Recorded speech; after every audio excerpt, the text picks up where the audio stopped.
আসসালামু আলাইকুম রহমতুল্লাহি অবরকাতুহু। সম্মানিত দর্শক, ২০২৪ সনের যে গণ অভ্যুত্থান বা বিপ্লব, যেটাই বলি না কেন, এই বিপ্লবের যারা হর্তাকর্তা, এই বিপ্লবের যারা মাস্টার মাইন্ড, তারা প্রথম থেকেই মুক্তিযুদ্ধের ব্যাপারে বেখেয়াল। এবং যেহেতু এই মাস্টার মাইন্ডদের মধ্যে জামায়াত ইসলামের একটা গুরুত্বপূর্ণ ভূমিকা রয়েছে, কাজেই জামায়াত ইসলাম তাদের যে সহজাত বক্তব্য রয়েছে, সেই সহজাত বক্তব্য দিয়ে মুক্তিযুদ্ধকে অগুরুত্বপূর্ণ করে সেখানে ২৪-এর গণ অভ্যুত্থান সেটিকে বিপ্লব হিসেবে প্রতিস্থাপিত করার জন্য তারা সর্বোচ্চ চেষ্টা এবং তদবির করে চলেছে।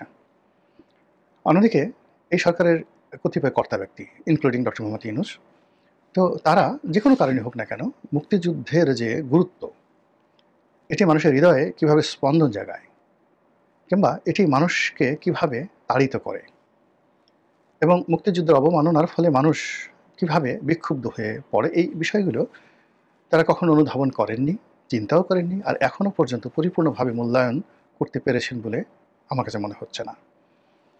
ফলে জুলাই আগস্ট বিপ্লব, জুলাই আগস্ট অভ্যুত্থান, এটাকে মুক্তিযুদ্ধের উপর প্রাধান্য দেওয়া বা সমপর্যায়ে নেওয়া বা নতুন করে রিসেট করা এবং এই বিষয়গুলো নিয়ে রাজনীতির মধ্যে সাম্প্রতিক সময়ে যে একটা মেরুকরণ শুরু হয়েছে, যেটা আগামী দিনে ভয়ঙ্কর এবং ভয়াবহ পরিণতির দিকে এগুলোর সম্ভাবনা রয়েছে।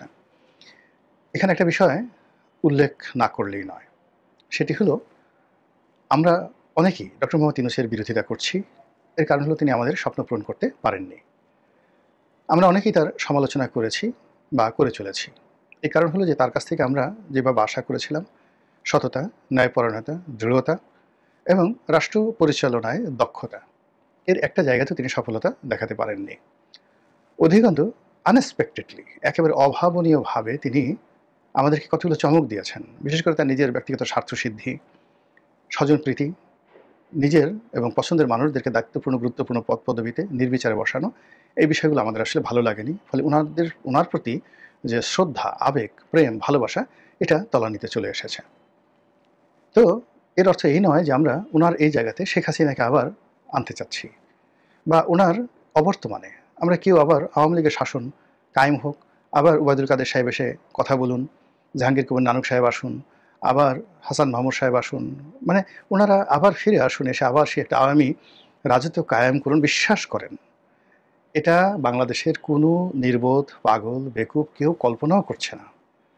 ফলে যারা ইউনূস বিরোধিতা করছেন তাদেরকে আওয়ামী ট্যাগ দেওয়া এবং তাদেরকে আওয়ামী লীগের লোকজন মনে করা, এই সরকারের যারা লোকজন রয়েছেন তাদের একটা বিরাট ব্যর্থতা, বিরাট দুর্বলতা। আশা করি তারা এই জিনিসগুলো করবেন না বা সতর্ক হবেন এবং তাদের আপনজন যারা অনেকেই হয়তো তাদের বিরোধিতা করছেন কেবলমাত্র ক্ষোভের কারণে, অনেকে লোভের কারণে, অনেকে অপ্রাপ্তির কারণে, অনেকে দেশপ্রেমের কারণে, নানা কারণে, এই বিষয়গুলো যদি তারা অন্তর্দৃষ্টি নিয়ে দেখেন, তাহলে মানে অনেকগুলো মানুষদেরকে তারা জোর করে যেভাবে আওয়ামী লীগের দিকে ঠেলে দেওয়ার চেষ্টা করছেন, এতে করে সরকারের হাত দুর্বল হচ্ছে এবং আওয়ামী লীগের হাত শক্তিশালী হয়ে যাচ্ছে। দ্বিতীয়ত, এই সরকারের যারা কর্তা ব্যক্তি, তারা অতিমাত্রায় জামাত নির্ভর। আর এই মুহূর্তে বিপ্লবের যারা সুবিধাভোগী, বিপ্লবের যারা হর্তাকর্তা এবং বিপ্লবের যারা অধিকর্তা, বিপ্লবী হিসেবে স্বীকৃত, তারা প্রায় সবাই জামাত ইনফ্লুয়েন্সড। একটা অংশ জামাত কর্তৃক ইনফ্লুয়েন্সড, আরেকটা অংশ এবি পার্টি কর্তৃক ইনফ্লুয়েন্সড, আরেকটি অংশ গণ অধিকার কর্তৃক ইনফ্লুয়েন্সড, বিএনপি কর্তৃক কেউ ইনফ্লুয়েন্স নেই। তো দেখুন এখানে মোরাললেস বড় দুটো দল, এর মধ্যে ধরুন জামাত এবং এবি পার্টি, মানে অন্যান্য ছোট দলগুলোর মধ্যে এই দুটো দল তুলনামূলকভাবে বড়। এখন জোনায়েদ শাকির পার্টি আছে, ববি হাজ্জাজের পার্টি আছে, আন্দালিব রহমান পার্থর পার্টি আছে, নুরুর পার্টি আছে। তো এই পার্টিগুলোর যে অবস্থা বা এদের যে ওজন, আকৃতি, সেই তুলনায় দেখা গেল যে জামাত এবং এবি পার্টির গুরুত্ব সঙ্গতের কারণে আমার কাছে অন্তত বেশি। অন্যরা যারা আছেন তারা আমার এই বক্তব্য শুনলে মনক্ষুণ্ণ হবেন না। এর কারণে ব্যক্তিগতভাবে আমি কাউকে ছোট বড় করছি না। তো বড় করছি না এই কারণে যে আমি যেভাবে দেখতে পাচ্ছি যে ডক্টর মোহাম্মদ ইউনূস যেভাবে মজিবুর রহমান মঞ্জুকে পাত্তা দিচ্ছেন, সেনাপ্রধান যেভাবে তাকে ফোন করছেন, বিএনপির তারেক রহমান সাহেব যেভাবে মঞ্জু সাহেবকে পাত্তা দিচ্ছেন, জামাতের আমিরকে পাত্তা দিচ্ছেন, জামাতের সেক্রেটারি জেনারেলকে পাত্তা দিচ্ছেন, এমনকি জামাতের মুখপাত্র হিসেবে পরিচিত ৩-৪ জন লোক যেভাবে আমাদের এই সমাজে দাপট দেখাচ্ছেন, ঠিক ওইভাবে আমি যে নামগুলো বললাম, অন্যান্য যে রাজনৈতিক দল, তারা হয়তো অনেকেই যোগ্যতা সম্পন্ন। আমি মানে মজিবুর রহমান মঞ্জু, জামাতের আমির, কিংবা ধরুন এদের যদি ধরেন ব্যক্তিগত অবস্থা, পারিবারিক অবস্থা, টাকা পয়সা, শিক্ষা দীক্ষা, এর চাইতে হয়তো অনেকে বলতে পারেন যে আমার তো শিক্ষা বেশি, আমার বাবা মন্ত্রী ছিলেন, প্রার্থী বলতে পারে, আমার খালা অমুক, আমার শ্বশুর অমুক, তো সেই তুলনায় জামাতের আমির সঙ্গে আমার তুলনা করা হবে কেন? কিন্তু বাস্তবতা হলো যে এখন প্রেক্ষাপটে ডক্টর মোহাম্মদ ইউনূস ক্ষমতার কেন্দ্রে, আমলাতন্ত্রে, এবং এখন যেটা কিংস পার্টি রয়েছে, সেই কিংস পার্টি যাদেরকে গুরুত্ব দিচ্ছেন, সেই গুরুত্বের মধ্যে এবি পার্টি এবং জামাত, আমি যাদের নাম বললাম তাদের সাথে আমাদের দৃষ্টিতে মনে হচ্ছে তারা বেশি গুরুত্ব পাচ্ছে সরকারি অফিস আদালতে কাজকর্মে। এখন যেটা বলতে চাচ্ছি সেটা হলো যে জোনায়েদ শেখের পার্টি, পার্থর পার্টি কিংবা ববি হাজ্জাজের পার্টি, এই পার্টিগুলো সরাসরি মুক্তিযুদ্ধ বিরোধী নয়। এমনকি তারা আওয়ামী লীগের ঘোরতর শত্রু নয়। তারা আওয়ামী লীগের সমালোচনা করে, কিন্তু তাদের পরিবারের মধ্যে, দ্রুততম আত্মীয়স্বজনের মধ্যে, নিকট আত্মীয়ের মধ্যে অনেকেই আওয়ামী লীগ করে, ফলে তাদের একটা পারিবারিক সম্পর্ক রয়েছে। তারপরে বাম ঘরানার যে রাজনৈতিক দলগুলো রয়েছে তাদের সঙ্গে আওয়ামী লীগের শত্রুতা নয়, কিন্তু জামাত এবং এবি পার্টি এরা কোনো অবস্থাতে আওয়ামী লীগের বন্ধু নয়, এদের সঙ্গে আওয়ামী লীগের কোনো আত্মীয়তা নাই, এবং অনেক ক্ষেত্রে এদের মধ্যে শত্রুতা রয়েছে। দ্বিতীয়ত, আগামীতে যদি আওয়ামী লীগ ক্ষমতা আসে তাহলে এই দুটো দলই সবচেয়ে বেশি ক্ষতিগ্রস্ত হবে এনসিপি এবং ডক্টর মোহাম্মদ ইউনূসের পরে।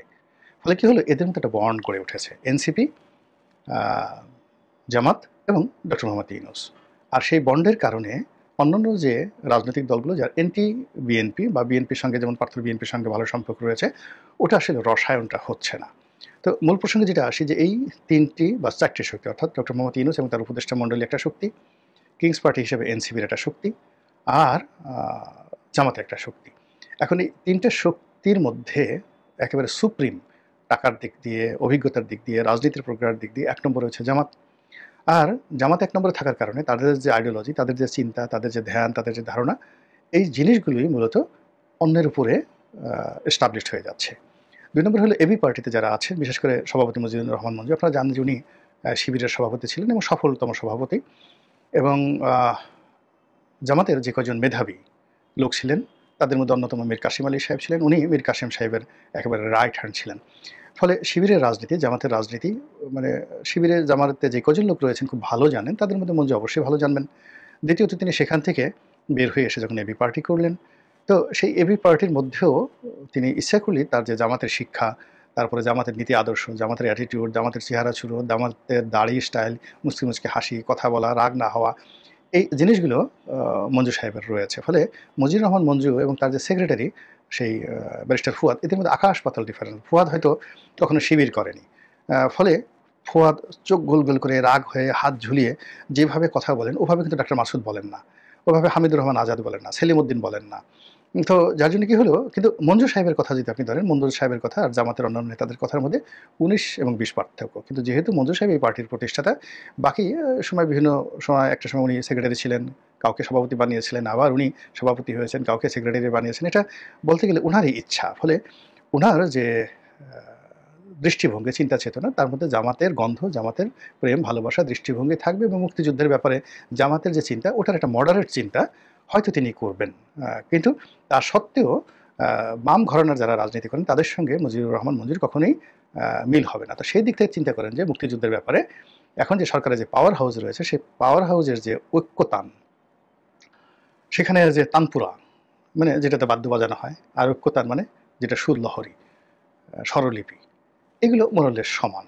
আর সমান হওয়ার কারণেই মুক্তিযুদ্ধ নিয়ে যে ন্যারেটিভগুলো তৈরি হচ্ছে, তারপরে পাকিস্তান নিয়ে যে ধরনের ন্যারেটিভ তৈরি হচ্ছে, ভারত নিয়ে যে ন্যারেটিভ তৈরি হচ্ছে, আওয়ামী লীগ নিয়ে যে ন্যারেটিভ তৈরি হচ্ছে, সব কিছুর মূলে যদি আপনি দেখেন, ওই যে ডক্টর মোহাম্মদ ইউনূসের যে রিসেট বাটন, সেই রিসেট বাটনের মধ্যে একটা সংযোগ স্থাপন আপনি করতে পারবেন।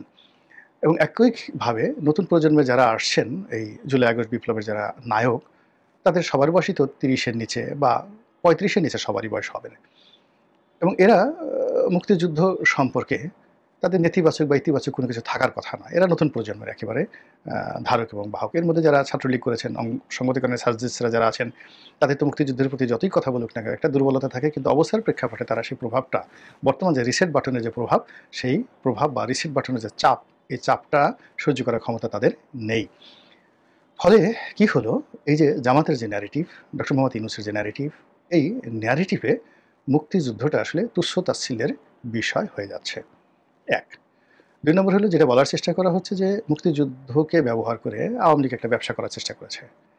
মুক্তিযুদ্ধের জায়গায় আছে, এটাকে অনেক কিছু করতে হবে। যে কথাবার্তা বলা হচ্ছে ওটা মানে এখনো যেহেতু মুক্তিযোদ্ধারা জীবিত আছে এবং মুক্তিযুদ্ধ এমন একটা বিষয়, এর সঙ্গে মাটি, আকাশ, বাতাস সবকিছুর এমন একটা সম্পর্ক। বিশ্বাস করেন ১৯৭১ সনের মহান মুক্তিযুদ্ধ এদেশের নদীর সঙ্গে মিশে গেছে, পাহাড়ের সঙ্গে মিশে গেছে, সমুদ্রের সঙ্গে মিশে গেছে, দেশের বাতাসের সঙ্গে মিশে গেছে, ঘূর্ণিঝড় থেকে শুরু করে এই জমিনের যা কিছু রয়েছে সব কিছুর সঙ্গে এই মুক্তিযুদ্ধের ইতিহাস অলৌকিকভাবে এবং যাকে বলা হয় প্রাকৃতিকভাবে এমনভাবে মিশে আছে, মনে হতো বা মনে হয় যে ১৯৭১ সনের একটা মুক্তিযুদ্ধ সংগঠিত করার জন্য এদেশের আকাশ, বাতাস, মাটি হাজার বছর ধরে অপেক্ষা করেছে। আর এই মুক্তিযুদ্ধের ইতিহাসকে সংরক্ষণ করার জন্য, রক্ষা করার জন্য এদেশের জমিন, এদেশের আকাশ, বাতাস, মাটি অতন্ত্র প্রহরীর মতো এখানে দাঁড়িয়ে আছে। ফলে এই জমিনে মুক্তিযুদ্ধকে যদি কেউ কটাক্ষ করে, সঙ্গে সঙ্গে বাতাস থেকে এমন একটা চাপ আসে, মানুষের মন আন্দোলিত হয়ে যায় মুক্তিযুদ্ধের পক্ষে। মাটি এমনভাবে এখান থেকে ওয়েভ দিতে থাকে যে মাটির উপর দাঁড়ানো প্রাণী সে মুক্তিযুদ্ধের ব্যাপারে আবেগপ্রবণ হয়ে পড়ে। ফলে এই মুক্তিযুদ্ধ নিয়ে গত ১ বছরে যা কিছু করার চেষ্টা করা হয়েছে, প্রকৃতি এখানে রিভেঞ্জ নিয়েছে, প্রকৃতি এখানে প্রতিশোধ নিয়েছে। আপনি চিন্তা করেন ঢাকা বিশ্ববিদ্যালয়, সেখানে এই যে ৫ তারিখে, আগস্ট মাসের ৫ তারিখে সেখানে তারা জামাতে যারা লোকজন রয়েছে একটা প্রদর্শনীর ব্যবস্থা করলো এবং যে সকল জামাত নেতা আওয়ামী জমানাতে বিচারের শিকার হয়ে ফাঁসিতে ঝুলেছেন, মৃত্যুবরণ করেছেন, জামাত যেটা বোঝানোর চেষ্টা করেছে যে এদের প্রতি অন্যায় করা হয়েছে, অবিচার করা হয়েছে, ইত্যাদি ইত্যাদি নানা কিছু। কিন্তু ওই মাটি, বিশ্ববিদ্যালয়ের মাটি এমনভাবে বিক্ষুব্ধ হয়ে গেল, বিশ্ববিদ্যালয়ের আনাচে কানাচে এমনভাবে বাতাস প্রবাহিত হতে শুরু করলো যে কোত্থেকে যেন বিপ্লবীরা চলে এলো, কোত্থেকে যেন বিদ্রোহীরা চলে এলো, কোত্থেকে যেন যাকে বলা হয় বিক্ষোভকারীরা চলে এলো এবং তারা এমনভাবে মুক্তিযুদ্ধের পক্ষে স্লোগান দিল এবং রাজাকার আলবদরদের বিরুদ্ধে এমনভাবে স্লোগান শুরু করলো যেটা জামাত এবং শিবির এই সময়টাতে, বিশেষ করে ২০২৫ সনের আগস্ট মাসের ৫ তারিখে তারা কল্পনা করতে পারেনি। এবং পরিস্থিতি যে নিয়ন্ত্রণের বাইরে চলে গেল, তার ফলে কি হলো, যারাই এই ছবিগুলো টানিয়েছিলেন তাদেরকে সেই ছবি সরাতে হয়েছিল। এটা যাকে বলা হয় একটা রেড কার্ড। এই সময়টিতে যখন জামাত নির্বাচন করতে চাচ্ছে, ডাকসুতে জয়লাভ করতে চাচ্ছে, সারা দেশে পিআর পদ্ধতি করতে চাচ্ছে, সরকারের উপর প্রভাব বিস্তার করতে চাচ্ছে, বিএনপিকে পরাজিত করতে চাচ্ছে, তখন সেখানে অনাহূত কতগুলো বিষয় যেগুলো প্রয়োজন নয় সেগুলো সামনে আনা, প্লাস ইতিহাসে যে সমস্ত বিষয়গুলো সেটেল হয়ে গেছে, একেবারে সেটেল হয়ে গেছে, সেই সেটেল বিষয়গুলোকে আবার নতুন করে আনসেটেল করে নাড়াচাড়া করার মতো নির্বুদ্ধিতা আর হতে পারে না। আমি ব্যক্তিগতভাবে আমার নিজের জীবনে যেখানে দেখেছি যে আমি প্রয়োজন নেই, যে বিষয়ের প্রয়োজন নেই সে বিষয়গুলো করতে গিয়ে যখন গেছি, তখন সেখানে দুর্গতি এসেছে। অথবা যেখানে রাতারাতি হিরো হওয়ার চেষ্টা করেছি, আমার দরকার নেই হিরো হওয়ার, আমি হিরো হওয়ার চেষ্টা করেছি, সেখানে আমার দুর্দশা এসেছে। আবার দেখা গেল যে একটা ধ্রুব সত্য, প্রতিষ্ঠিত সত্য, সেটার উপরে আমার কাছে মনে হয়েছে আমি এটার সাথে একটু বেশি বুঝি। একটা কাস্টম তৈরি হয়ে গেছে। তো একটা কাস্টম তৈরি হয়ে গেছে, একটা প্রথা তৈরি হয়ে গেছে। কিন্তু আমার কাছে মনে হয়েছে এই প্রথাটা ঠিক নয়, আমি যেটা জানি ওটাই ঠিক। আমি এই বই পড়েছি, ওই ইতিহাস জেনেছি, এটাই হলো সত্যিকার ইতিহাস। এখন সেই সত্যিকার ইতিহাসটা অনেক ক্ষেত্রে বাস্তবে সত্য হওয়া সত্ত্বেও সেটা যখনই বলার চেষ্টা করেছি, করার চেষ্টা করেছি, অমনি সেখানে দুর্ভোগ এবং দুর্দশা নেমে এসেছে। এবং এই কারণে কি হলো, ব্রিটিশ যে কনস্টিটিউশন এটা অলিখিত এবং ব্রিটিশ যে কনস্টিটিউশন সেটার একটা বিরাট যে উৎস সেটা হলো কনভেনশন, প্রথা। অর্থাৎ ওই সমাজে শত বছর, হাজার বছর ধরে যে সকল প্রথাগুলো চালু রয়েছে ওটা হলো ওই দেশের সর্বোচ্চ আইন, সাংবিধানিক আইন। তো কাজেই একটা দেশে প্রথা, যে প্রথা সমাজে প্রচলিত, যে সকল গল্প উপকথা সমাজে প্রচলিত, খুবই জনপ্রিয়। আপনি বিশ্বাস সিন্ধুতে কারবালা সম্পর্কে যে সকল ঘটনা বলা হয়েছে, আপনি জানেন যে এটার সঙ্গে ইতিহাসে কোনো মিল নেই, কিন্তু ওটা নিয়ে একটা সমালোচনা করে দেখেন, মুহূর্তের মধ্যে কিয়ামত হয়ে যাবে। তো কাজেই মুক্তিযুদ্ধ নিয়ে আমাদের একটা আবেগ রয়েছে, অনুভূতি রয়েছে, এটাকে আলাদাভাবে সম্মান করা, মর্যাদা দেওয়াই বুদ্ধিমানের কাজ। এর সঙ্গে আওয়ামী লীগকে জড়ানো, তারপরে আওয়ামী লীগকে ছোট করতে গিয়ে মুক্তিযুদ্ধকে ছোট করার যে চেষ্টা, এটা কত বড় যে বিপর্যয় ডেকে নিয়ে আসবে, এখন যারা রিসেট বাটনে চাপ দিতে চাচ্ছেন তারা কল্পনাও করতে পারছেন না। কাজেই সংঘাত আমরা চাই না, আমাদের দেশটা ভালো চলুক। এই দেশে জামাতেরও দরকার আছে, বিএনপিরও দরকার আছে, আওয়ামী লীগেরও দরকার আছে। কিন্তু যারা দুর্নীতি করেছে, যারা রাজাকারগিরি করেছে, আলবদরগিরি করেছে, তাদের দরকার নেই। জামাত দরকার আছে, কিন্তু রাজাকার, আলবদর আর শামস এই বাহিনীর সদস্যদের দরকার নেই এবং এই বাহিনীর নীতি আদর্শ যারা ধারণ করেন তাদেরকেও দরকার নেই।